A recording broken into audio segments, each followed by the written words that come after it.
నేను యూట్యూబ్ లోనో ఇన్స్టాగ్రామ్ లో చాలా సెర్చ్ చేశాను. ఏదైనా మంచి బిజినెస్ చేయాలనుకుంటున్నాను. అన్ని దానిలోకైనా నాకు శారీ బిజినెస్ బెస్ట్ అనిపిస్తుంది. మరి ఏం చేస్తే బాగుంటుందంటో?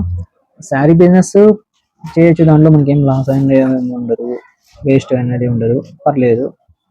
కానీ దానికి ఎట్లా ఇప్పుడు శారీస్ తెచ్చుకోవాలంటే సూరత్కే వెళ్ళాలా? సూరత్ అంటే మనకి అమౌంట్ ఖర్చు కావాలా, ఎంత బిజినెస్ చేసుకోవాలనుకున్నాం అదంతా ఖర్చుతో కూడుకుని వేరే ఊరికి పోవాలా, అంత అవసరం లేదు.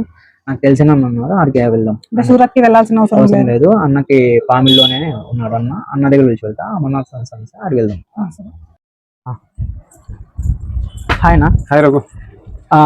నా వైఫ్ శారీ బిజినెస్ చేయాలనుకుంటుంది అని చెప్పి మీ దగ్గర సూరత్ వెళ్దామని చెప్పి, అక్కడ వద్దు మనం ఫస్ట్ అన్నకి అడిగి తెలుసుకున్నాం అని చెప్పేసి మీ దగ్గర తెలుసుకున్నాం. ఏం లేదు రఘు, జనరల్ గా మనకి శారీస్ బిజినెస్ లో ఏంటంటే 3 types ఆఫ్ బిజినెసెస్ ఉంటాయి మనకి. ఇప్పుడు ఏంటంటే ఆఫ్లైన్ బిజినెస్. ఆఫ్లైన్ బిజినెస్ అంటే మీరు వస్తారు, వచ్చి ఇలా ఐటమ్ ఏంటి, ఇది ఫ్యాబ్రిక్ ఏంటి, ఏ మోడల్, ఏ కంపెనీ, ఎన్ని రకాలు ఉన్నాయి, ఇవన్నీ చూస్తారు. సో ఇది మీకు నచ్చిన కలర్, ఫ్యాబ్రిక్, మీ ఏరియాలో ఉన్న కస్టమర్స్ వాళ్ళ టేస్ట్, దీని ప్రకారం పర్చేస్ చేయడం. ఇది ఫస్ట్ కైండ్. దీంట్లో మీ ఇన్వెస్ట్మెంట్ పెట్టాలి, మీ టైం పెట్టాలి, అన్ని పెట్టి ప్లాన్ చేసుకుంటే దాని ప్రాఫిట్ అనేది మీకే వచ్చేస్తుంది. సో ఇది ఫస్ట్ వన్. మీ దగ్గర ఇన్వెస్ట్మెంట్ దీన్ని మూవ్ అయిపోవచ్చు. Second online business. Online business అంటే ఏంటంటే మేము రాలేము, వీడియో కాల్లో మనకి చూపించండి అంటే మేము చూపిస్తాం. సో మీరు ఏదైతే మోడల్ సెలెక్ట్ చేస్తారో అవన్నీ మీకు పక్కన పెట్టడం జరుగుతుంది.